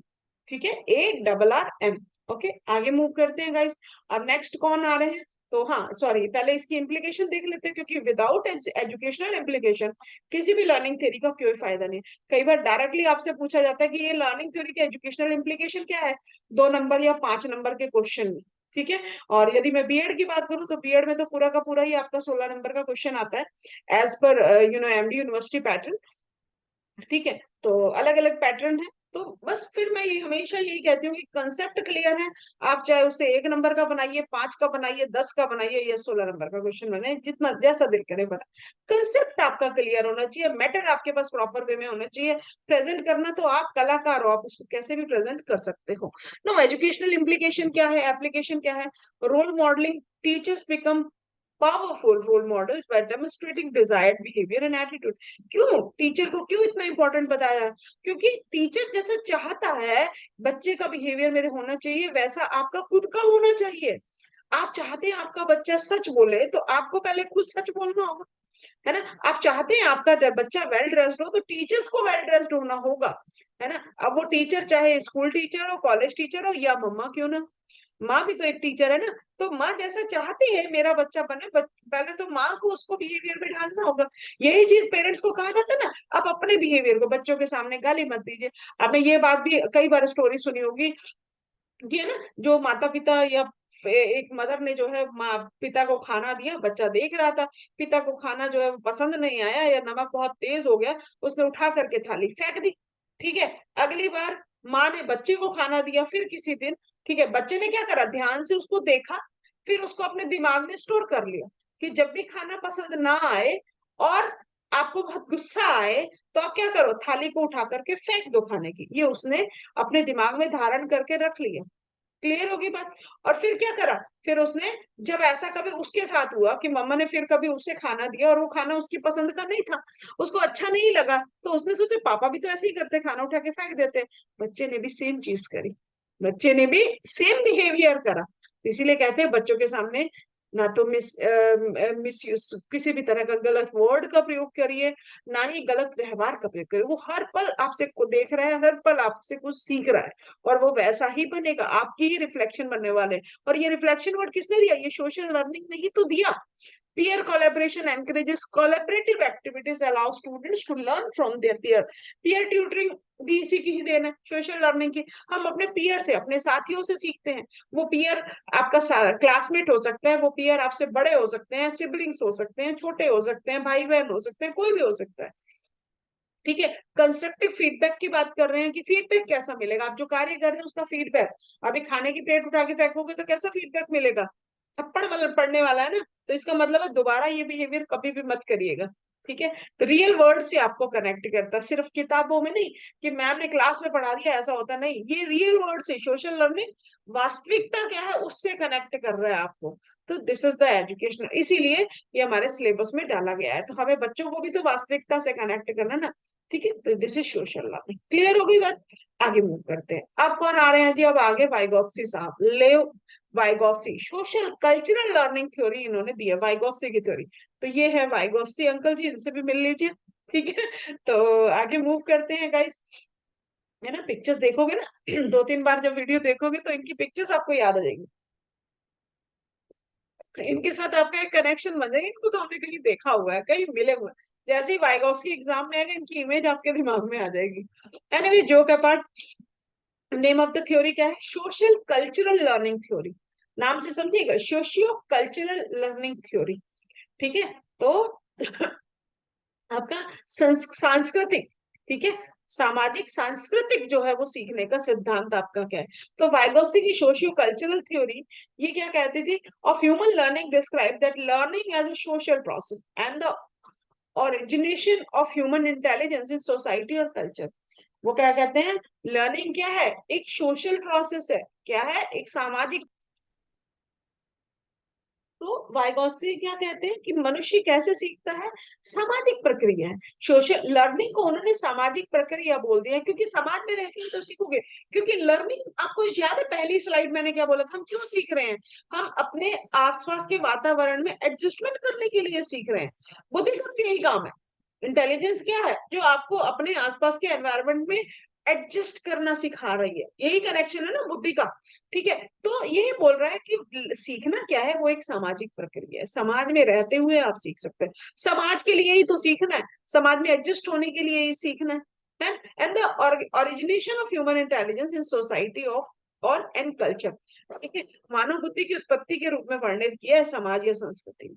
ठीक है, तो सीखने का कनेक्शन जो है इंटेलिजेंस से किया, सीखने का कनेक्शन जो है वो सामाजिक प्रक्रिया से उन्होंने किया है। आगे मूव करते हैं। तो वाइगोत्स्की की जब बात आए तो समझिएगा सीधे सोशियो कल्चरल थ्योरी। ठीक है, सामाजिक और सांस्कृतिक, जिसको आप बताए सामाजिक प्रक्रिया के रूप में बताया, ये एक चीज ध्यान में रखिएगा, समाज में रह करके सीखता है बच्चा। अब व्हाट वाइगोत्स्की वांट्स टू से, वो क्या कहना चाहते थे? This theory emphasises the role of social interaction, cultural context and language in shaping cognitive development. वो कहते हैं वाइगोत्स्की जो है कि आपका जो कॉग्निटिव डेवलपमेंट है, ये जो थ्योरी है आपकी कॉग्निटिव थ्योरीज है। मैंने आपको बताया था कि ये जो पूरा सेशन है आपका, इसमें व्यवहारवादी सीखने के सिद्धांत भी हैं, सोशल लर्निंग के भी सिद्धांत हैं, और आपके जो है वो कॉग्निटिव लर्निंग के भी जो सिद्धांत आपको इसमें कॉग्निटिव डेवलपमेंट के भी मिलेंगे। तो यहाँ पे प्याजे का भी है और इसका वाइगोत्स्की का भी है। तो वाइगोत्स्की जो है वो क्या कहने जा रहे हैं? आपका जो कॉग्निटिव डेवलपमेंट है, संज्ञानात्मक विकास को आकार क्या चीज दे रही है ना? ये कहते हैं रोल ऑफ सोशल इंटरेक्शन, आप कितना समाज में अंतःक्रिया करते हैं, कल्चरल कॉन्टेक्स्ट है ना, सांस्कृतिक संदर्भ जिसे आप लोग कहते हैं, एंड लैंग्वेज, भाषा की भूमिका होती है। ये तीनों चीजों की इंपॉर्टेंस है, सोशल इंटरेक्शन, कल्चरल कॉन्टेक्स्ट, सांस्कृतिक संदर्भ और भाषा, इन तीनों की भूमिका किसमें होती है? बच्चे के कॉग्निटिव डेवलपमेंट में होती है, तीनों की अहम भूमिका है। क्लियर होगी बात? आगे मूव करते हैं। तो ये क्या है? आपकी सामाजिक प्रक्रिया के रूप में लर्निंग को बता रहा है वाइगोत्स्की। आगे देखते हैं, एक्सपेरिमेंट क्या था जी? इन्होंने कंसेप्ट दिए थे ZPD and scaffolding. Favourite question है DSSB का, फेवरेट क्वेश्चन है आपका CTET और HTET का।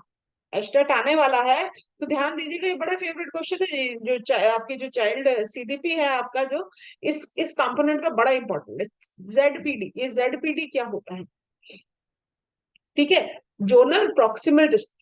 ठीक है, तो ये क्या कहने, जेडपीडी एंड स्काफ फोल्डिंग का क्या मतलब है? तो यहाँ पे बात कर रहा है कि ये एक जोन है। ठीक है, स्काफ फोल्डिंग क्या होता है और जेडपीडी क्या होता है, इसके ऊपर हम लोग देखते हैं डिटेल में। तो वाइगोस्की की थ्योरी जो है, जेडपीडी एंड स्काफ फोल्डिंग, ये दोनों बेसिक कंसेप्ट है। पहले तो इनका जो है वो मतलब समझिए कि जेडपीडी का होता क्या है। जेडपीडी का फुल फॉर्म क्या होता है? Zone of proximal development. मैं डिजिटल बोल रही थी, दैट इज डेवलपमेंट। क्या होता है? जोन ऑफ प्रॉक्सिमल डेवलपमेंट, संभावित विकास का क्षेत्र। संभावित विकास का क्षेत्र, ये जो है ना एरिया, ये बीच में ब्लू के साइडों वाला जो सेकंड पार्ट है, दैट इज जेडपीडी। ठीक है, तो आप इसके, अब ये तीनों लाइनें देखिए, इसमें क्या लिखा हुआ है। तो जेडपीडी का मतलब क्या होता है? Zone of proximal development. एक बच्चे का क्या सपोर्ट कितनी चाहिए उसको, ये उस अंतर को परिभाषित करता है। जेडपीडी क्या परिभाषित करता है? जो कि बच्चे द्वारा बिना किसी सहायता के निष्पादन तथा किसी वयस्क या अधिक कुशल साथी की मदद से किए गए निष्पादन में होता है। अब ये मतलब क्या है? देखिए, थोड़ी सी हिंदी ज्यादा आ गई है, लेकिन चाहती हूँ कि हिंदी वाले मेरे जो व्यूवर्स हैं वो नाराज ना हो। ठीक है, तो क्या कहने का मतलब है यहाँ पे जेडपीडी का? जोन ऑफ प्रॉक्सिमल डेवलपमेंट, मतलब कि ये जो एरिया है, देखो बच्चा, हर बच्चे की अपनी स्ट्रेंथ होती है, अपनी वीकनेस होती है। तो जब हम बच्चे का स्ट्रेंथ करते हैं, जब बच्चे का असेसमेंट करते हैं, तो ये ब्लू वाला पार्ट आता है, what I can learn on my own. तो ये उसकी स्ट्रेंथ है, करंट लेवल है। ठीक है, कि मैं क्या खुद से कर सकता हूँ। ठीक है, तो खुद से क्या कर सकता हूँ भाई, कि मुझे 10 तक गिनती करनी है, या फिर मुझे ये पर्टिकुलर चीज जो सीखनी है। ठीक है, काउंटिंग में मैं इतना इतना मेरा अभी फिलहाल मैं परफॉर्म कर सकता हूँ। अब जेडपीटी यहाँ पर क्या है? What I can learn with help. ये कह रहे हैं ना कि आप अपने साथी की मदद से कितना निष्पादन कर सकते हैं, कितना परफॉर्म कर सकते हैं। तो यदि मेरी कोई मदद करता है, तो मैं इस लेवल तक भी परफॉर्म कर सकता हूँ। ये तो मेरा करंट लेवल है ब्लू वाला, लेकिन ये मेरा जेडपीडी है, ये मेरा जोन है। हर किसी का एक कंफर्ट जोन होता है ना, कि मैं, तो ये इसका जोन है। ठीक है, जो मैं, अगर मुझे थोड़ी सी कोई सपोर्ट करे तो मैं ये भी सीख जाऊंगा, लेकिन ये तो मैं कभी भी नहीं कर पाऊंगा, ये मेरी बियॉन्ड रीच है। ये मेरा बियॉन्ड जो है वो रीच है। ठीक है, लेकिन टेक्नोलॉजी टूल्स लगा करके या फिर किसी और की नॉलेज की मदद से जो है, ये जेडपीडी जो है वो मैं कवर कर सकता हूँ। This is my zone of proximal development. Zone of, ये प्रॉक्सिमल का मतलब क्या होता है? प्रॉक्सिमल का मतलब होता है पोटेंशियल, क्षमता।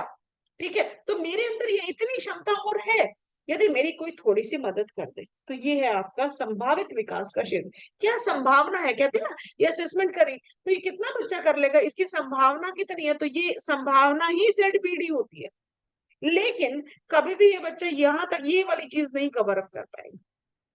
चलो मैं एक एग्जांपल देती हूँ। एक बच्चा सीपी है सपोज, ठीक है, वो व्हील चेयर पे है, वो व्हील चेयर पे। ठीक है, आप एक्सरसाइज करते हो, टेक्नोलॉजी यूज कर रहे हो, डिफरेंट टाइप के टूल्स यूज कर रहे हो, बहुत सारी नॉलेज यूज कर रहे हो, तो हो सकता है वो जो व्हील चेयर वाला बच्चा है, वो किसी और असिस्टेड डिवाइसेस से पकड़ करके, या फिर बैसाखी की सहायता से किसी और सपोर्ट की सहायता से थोड़ा बहुत चलना जो है वो स्टार्ट हो जाए, लेकिन व्हील चेयर उसकी छूट जाए, खुद से थोड़ा बहुत मूवमेंट, लेकिन विदाउट विथ असिस्टिव डिवाइसेस। लेकिन ये कभी संभव नहीं हो पाएगा कि वो बच्चा जो है व्हील चेयर पे है, सीपी है, वो अपने आप चल करके दौड़ने लग जाए, साइकिल ही चला लेगा, तो that is beyond their reach. बात समझ रहे हैं ना? तो ये what I can learn on my own, ये मैं क्या कर सकता हूँ, मैं अपने आप व्हील चेयर पे बैठ सकता हूँ, चला सकता हूँ, ये तो मेरी रीच में।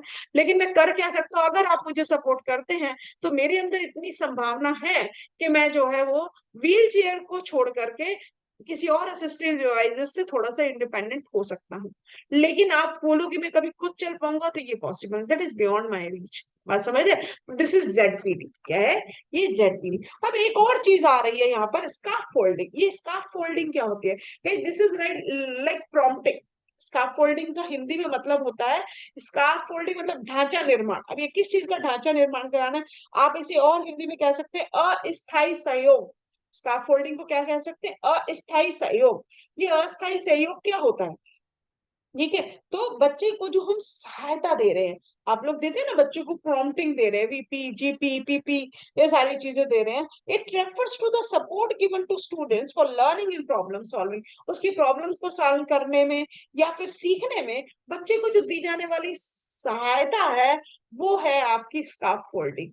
और बच्चा के अंदर जो संभावना है जिस गोल को वो अचीव कर सकता है, दैट इज जेडपीडी। क्लियर हो गई बात? जेडपीडी का फुल फॉर्म आता है, बहुत बारी ध्यान रखिएगा, 2 नंबर के में स्काफ फोल्डिंग भी पूछ सकता है। तो स्काफ फोल्डिंग यानी कि बच्चे को दी जाने वाली जो अस्थायी सहायता है ना, हेल्प है। ओके, तो आगे हम मूव करते हैं। अब इसकी एजुकेशनल इम्प्लीकेशन भी देख लेते हैं वाइगोत्स्की की थ्योरी की। क्या कह रहे हैं वाइगोत्स्की कि task that students can not do on their own but can do with assistance from teacher और पीयर। तो बच्चे को ऐसे टास्क भी असाइन करने चाहिए। टीचर जब असेसमेंट करता है तो टीचर को पता चल जाता है कि कौन सी चीज बच्चा खुद कर सकता है, कौन सी चीज जो है वो विद हेल्प कर सकता है, और कौन सी चीज उसकी रीच के बाहर है। ठीक है, तो ये चीज जो है आपको जो है इस थ्योरी के माध्यम से ही पता चल रही है। जेडपीडी क्या, उसका प्रॉक्सिमल जोन क्या है, उसका डेवलपमेंट का जोन क्या है। Providing just enough assistance to enable student to complete the task independently and progress to harder task। बच्चे को जो लेवल है उससे वो और डिफिकल्ट टास्क करने के लिए उसको कितनी सहायता की आवश्यकता है, कितने प्रॉम्प्ट की आवश्यकता है, दैट इज स्काफोल्डिंग। ठीक है, तो वो भी हमें इसी से ही पता चलेगा। Creating an environment that fosters social interaction and cultural influences on learning. ठीक है, तो ऐसा एनवायरनमेंट जो कि उसकी लर्निंग को इन्फ्लुएंस कर सके। Encouraging learners to be active, बच्चे को एक्टिव जो है वो रखा जाए। चाइल्ड सेंटर होनी चाहिए लर्निंग, बच्चे को डिस्कवरी में एंगेज किया जाए, नई नई खोज जो है सीखने में उसको मदद किया जाए। Challenging learner with new material that is with in their zone of proximal development. ठीक है, तो बच्चे को नई नई सामग्रियों को जो है वो खोजने में, नए नए चैलेंजेस को पार करने में उसको उसको मौका दिया जाए, है ना। हर चीज हम जो है उसको पका पकाया ना दे, बल्कि उसको चांस दिया जाए। आप अवेलेबल अवेलेबल कराइए, आप सुविधाएं दीजिए, लेकिन सीखने का मौका उसको खुद से दीजिए। चैलेंजेस उसको बोलिए कि आप खुद से पार करिए। आप उसे सहायता दे सकते हैं, आप उसको सपोर्ट दे सकते हैं। तो ये थी आपकी एजुकेशनल इम्प्लीकेशन किसकी, वाइगोत्स्की की। अब नेक्स्ट कौन आने वाले हैं, तो स्किनर साहब नाराज नहीं हो जाएं कि पैवलोव सर भी आगे हैं बिहेवियर व्यवहारवादी, और थॉर्नडाइक भी आगे, तो स्किनर सर से भी मिल लेते हैं। तो ये रहे आपके बीएफ स्किनर। ये कौन है, बीएफ स्किनर। सबसे इंपॉर्टेंट है आपके स्पेशल एजुकेशन में कि जो लर्निंग थ्योरीज है उनमें स्पेशल एजुकेशन में सबसे ज्यादा योगदान जो है वो स्किनर का है। आप चाहे जितने भी आप चाहे टास्क एनालिसिस पढ़ रहे हो, शेपिंग पढ़ रहे हो, चेनिंग पढ़ रहे हो, रीइंफोर्समेंट पढ़ रहे हो, ठीक है, आप बिहेवियर मॉडिफिकेशन की थ्योरीज पढ़ रहे हो, अप्लाइड बिहेवियर एनालिसिस पढ़ रहे हो, ये सारी की सारी जो है आपके बीएफ स्किनर की देन है। कई बार चाहे वो बीएड का एग्जाम हो, चाहे वो डिप्लोमा का एग्जाम हो, स्पेशल एजुकेशन की बात कर रही हूँ, वहां पे जनरली एक लर्निंग थ्योरी का नाम ना लेकर के एग्जामिनर आपसे थोड़ा सा टेक्निकली बोलता है। वो कहता है कि कोई एक लर्निंग थ्योरी आप यहाँ पे एक्सप्लेन कीजिए, वो जो कि डायरेक्टली स्पेशल एजुकेशन से कनेक्टेड है, या जिसका सबसे ज्यादा जो है वो स्पेशल एजुकेशन में योगदान है। तो आंख बंद करके आप बीएफ स्किनर की थ्योरी को वहां एक्सप्लेन कर देना। कैसे है वो अब आप देखने वाले हैं। ठीक है, तो थ्योरी का नाम क्या है, ऑपरेंट कंडीशनिंग। थ्योरी जरूर स्किनर ने दी है, थ्योरी का नाम स्किनर नहीं है, स्किनर तो साइकोलॉजिस्ट है, व्यवहारवादी मनोवैज्ञानिक है। ठीक है, तो इनका नाम है बीएफ स्किनर, लेकिन इनकी जो थ्योरी है उसका नाम है ऑपरेंट कंडीशनिंग। क्या है, ऑपरेंट कंडीशनिंग। ठीक है, तो ये ऑपरेंट कंडीशनिंग क्या है, ऑपरेंट ऑपरेशन वर्ड से बना है, कहीं कुछ एक्टिवनेस की बात हो रही है। ठीक है, तो इसको इंस्ट्रूमेंटल कंडीशनिंग भी जनरली बोला जाता है। ठीक है, तो कुछ नाम से ही समझ में आ रहा है, ऑपरेशन इंस्ट्रूमेंट, यानी कुछ एक्टिवनेस की बात हो रही है। अब यहाँ हम ये भी देखेंगे कि इसका जो है वो क्लासिकल कंडीशनिंग के साथ में डिफरेंस क्या है, बेसिक डिफरेंस दोनों में है क्या एक्चुअल में। ठीक है, ये जो क्लास स्किनर की थ्योरी है मैं बाद में इसलिए लेके आई हूँ, एक्चुअल में ये पैवलव की जो क्लासिकल कंडीशनिंग है और थॉर्नडाइक की जो ट्रायल एंड एरर लर्निंग है उनका इम्प्रूव्ड वर्जन है एक्चुअल में ऑपरेंट कंडीशनिंग। ठीक है, तो क्या कहना चाह रहे हैं स्किनर साहब यहाँ पर, operant conditioning also called instrumental conditioning. पहली बात तो ये समझ लीजिए कि इसे इंस्ट्रूमेंटल कंडीशनिंग भी कहते हैं। It is a learning process where behaviours are modified, आगे ना behaviour modification, through the association of stimuli with reinforcement और पनिशमेंट। तो जब कंडीशनिंग आ गई तो स्टिमुलस और रिस्पॉन्स तो अपने आप ही आ जाएंगे। दो चीजें बांधोगे तो दो ही चीजों को ना, एक चीज को तो उसी में नहीं बांध सकते ना। कभी भी हम एक उंगली को बांध सकते हैं, लेकिन दो उंगलियों को एक साथ करो तो टाई हो जाएगी, दो धागों को एक साथ करो तो टाई हो जाएगी। तो बांधने के लिए दो चीजें तो चाहिए, और वो दो चीजें क्या है? स्टिमुलस और रिस्पॉन्स। तो जहां पे भी कंडीशनिंग की बात आएगी, और वो कंडीशनिंग कहाँ पे आती है? व्यवहारवादी सिद्धांतों में आती है। जब मैं बीएड की बात करती हूँ, बीएड स्पेशल एजुकेशन की, तो वहां पे थ्योरीज इसी वे में दी हुई है। आपका जो लर्निंग टीचिंग एंड असेसमेंट का थर्ड पेपर है बीएड फर्स्ट ईयर में, वहां पर आपके जो फर्स्ट यूनिट है उसमें आपकी सारी थ्योरी सीखी, व्यवहारवादी सिद्धांत, सामाजिक सिद्धांत, आपका जो है वो कॉग्निटिव संज्ञानात्मक सिद्धांत, इस फेमस थ्योरीज दी गई। तो ये तीन आपके मनोवैज्ञानिक है, आपके व्यवहारवादी भी। तो ये उन दोनों का इम्प्रूव्ड वर्जन है, उन दोनों को मिला करके ऑपरेंट कंडीशनिंग जो है इम्प्रूव करके, सुधार करके स्किनर लेकर के आए हैं। डायरेक्टली स्पेशल एजुकेशन से कनेक्टेड है। तो इंस्ट्रूमेंटल कंडीशनिंग क्या कहते हैं?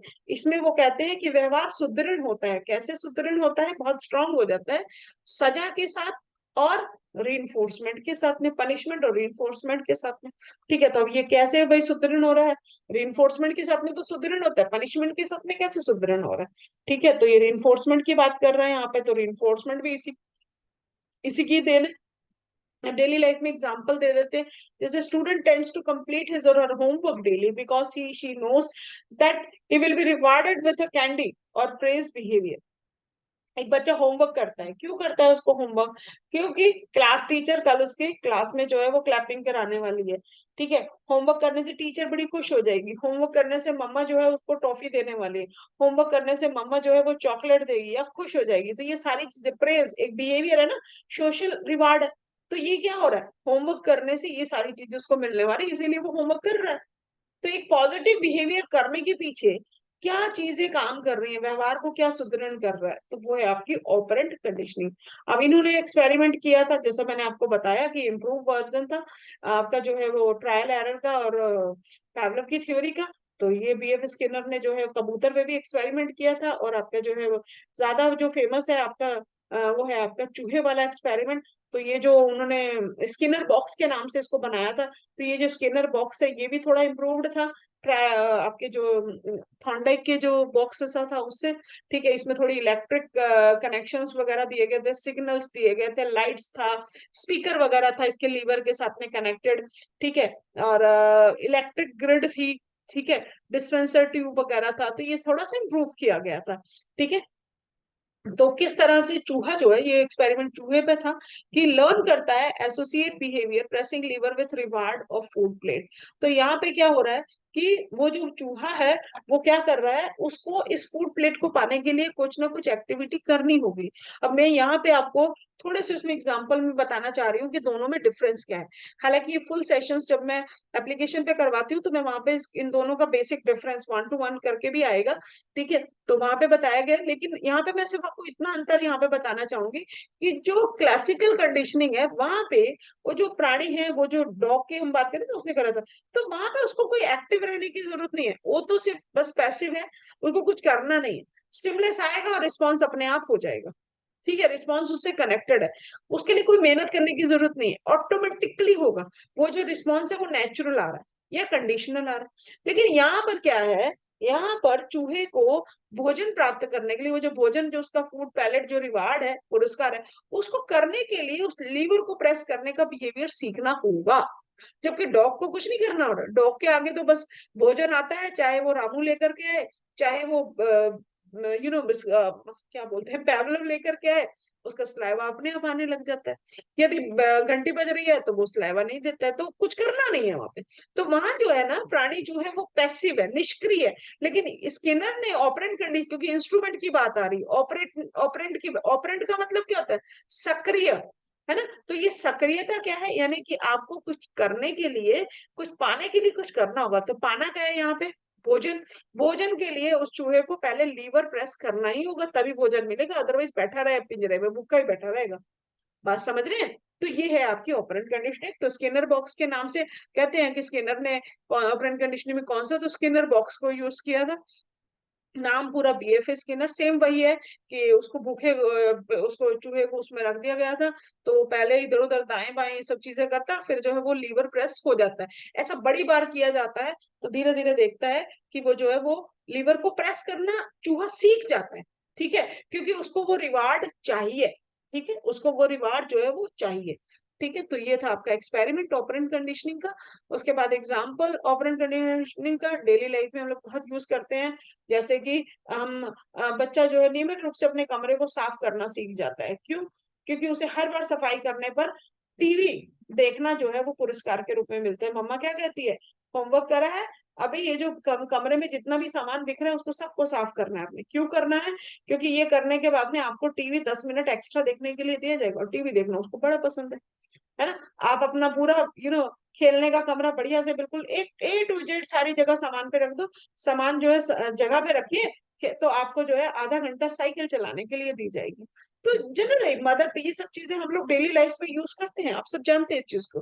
ठीक है, workers are often offered with the incentives and bonus in return of completing their targets in time और फॉर रेगुलर रेगुलर अटेंडेंस।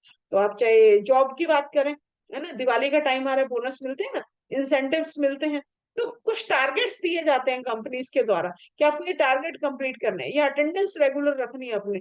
तो जो रेगुलर या 100% अटेंडेंस होगी उसको ये सर्टिफिकेशन दिया जाएगा, या ये बोनस दिया जाएगा, ये एक सैलरी एक्स्ट्रा दी जाएगी। तो ये सारे क्या है, तो लेकिन वो सैलरी एक्स्ट्रा या वो जो रिवार्ड है वो पाने के लिए उसको कुछ तो करना पड़ा ना। अपने टारगेट टाइम पे कंप्लीट करने पड़े, अपने पॉइंट्स कंप्लीट करने पड़े, अटेंडेंस रेगुलर रखनी पड़ी, वट। तो यहाँ पे क्या है, ये सक्रियता है। खाली बैठे रहने से अपने आप से कुछ नहीं मिला उसको। तो ये है कि ऑपरेंट जो कंडीशनिंग में बात है, वहां पे जो प्राणी है, जो सीखने वाला है, लर्नर है, उसको एक्टिव रहना होगा। लेकिन वहां पे पैसिव रह के भी वो चीज को सीख पा रहा है। क्लियर होगी बात? एजुकेशनल एप्लीकेशन स्किनर की कंटिन्यूशन में है कि शेपिंग बिहेवियर, जैसे बताया कि कितनी सारी आपकी जो जितनी भी टीचिंग स्ट्रैटेजीज है, शेपिंग है, चेनिंग है, वो सारी जो है इसी की देन है। रीइंफोर्समेंट की बात कर रहा है, feedback, reward, desirable behaviour, positive feedback, है ना, नेगेटिव बिहेवियर को किस तरह से एलिमिनेट कर सकते हैं हम लोग।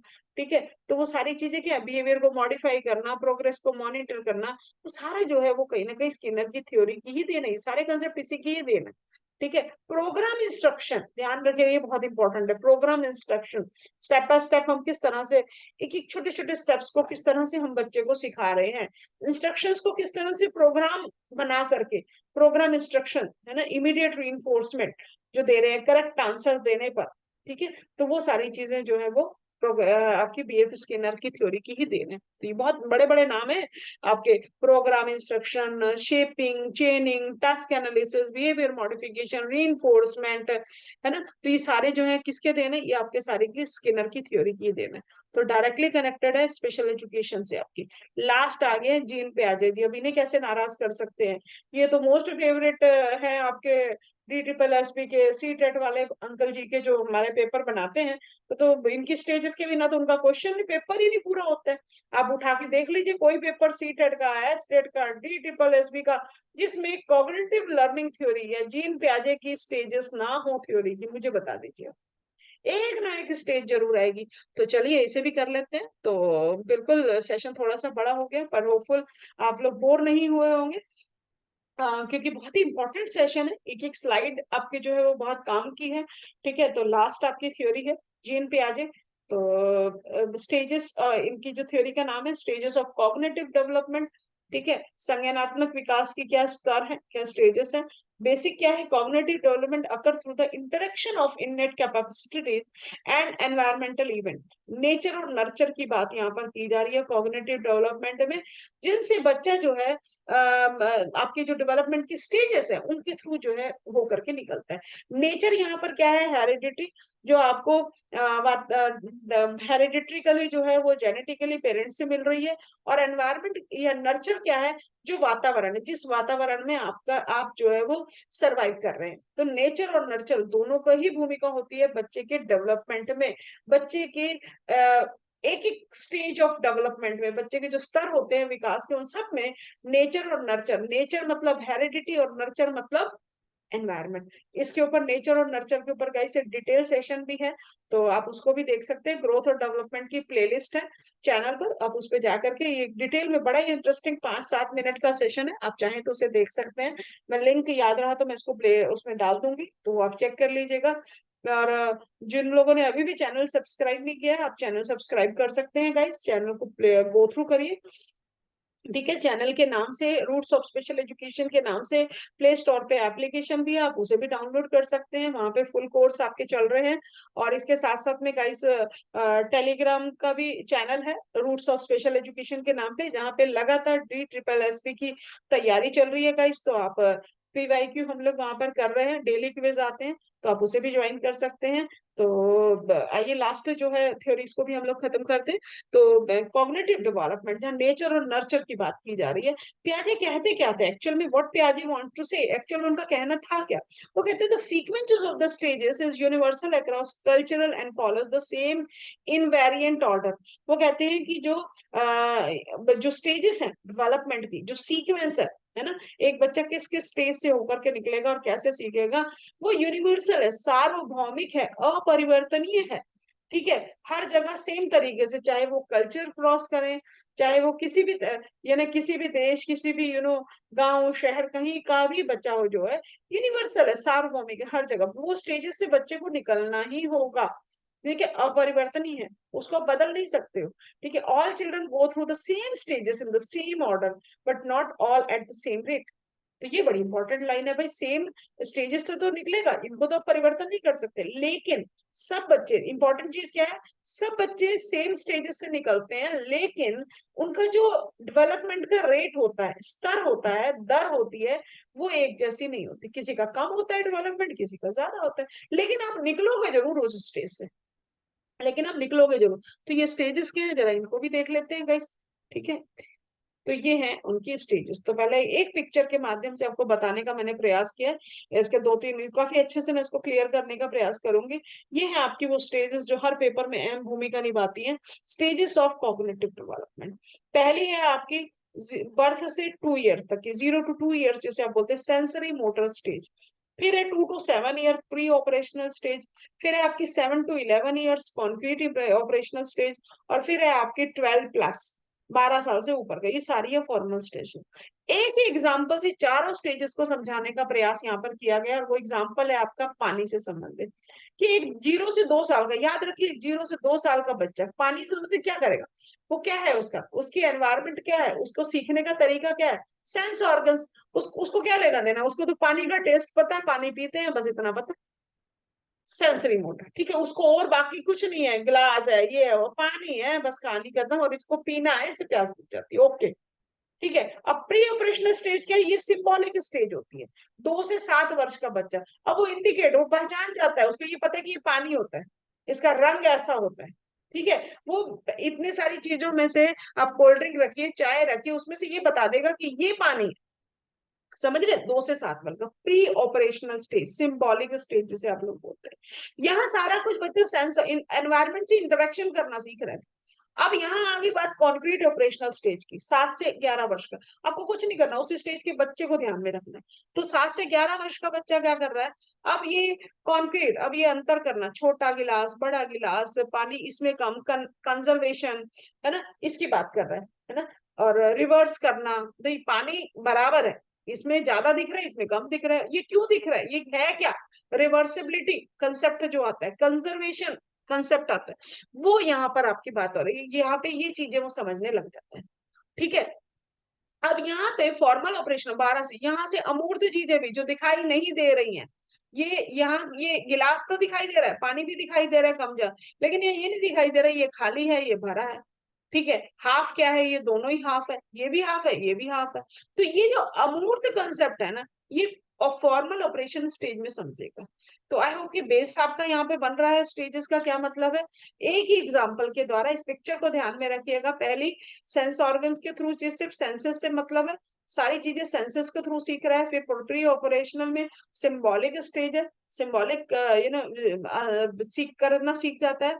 यहाँ कॉन्क्रीट ऑपरेशनल में अंतर करना सीख रहा है, कॉन्क्रीट लेवल पे चीजों को सीख रहा है, मूर्त स्तर पर, और यहाँ पर अमूर्त लेवल पे भी सीखने लग गया। हाफ है, पानी फुल है, दोनों ही हाफ है, कम ज्यादा, ये सारी चीजें उसको जो है क्या बोलते हैं, रीजनिंग, इन लेवल पे, थिंकिंग लेवल पे, ओके, एब्स्ट्रैक्ट कंसेप्ट जिसे आप लोग बोलते हैं।